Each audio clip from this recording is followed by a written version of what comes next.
Today, we want to demonstrate how easy it is to publish a document from the DMS active library into a knowledge library and maintaining the client and the matter from the original active DMS library into the knowledge management library.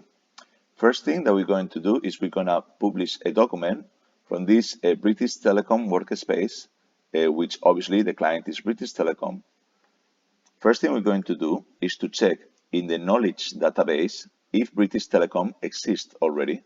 So we go to search workspaces and we look at all of the workspaces and we can see that British Telecom is not a metadata piece within this library.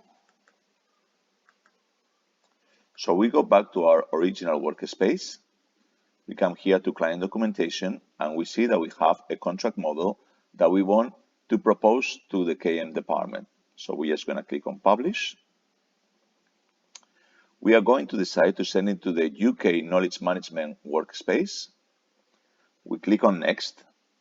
And from here, we can add all the taxonomies we want. We can add the metadata.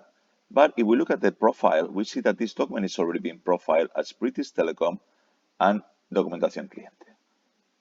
So I close here.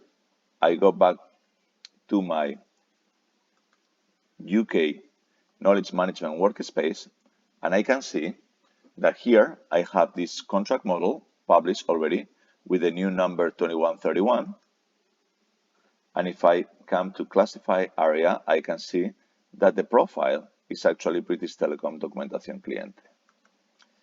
Actually, if I use this site, I refresh just to get my new document in here, I can see that just looking at the profile, at properties, I can see that the client is BT and the matter is BT. So actually, what we have done is we managed to create on the fly British Telecom as a client and obviously Documentación Cliente as a matter.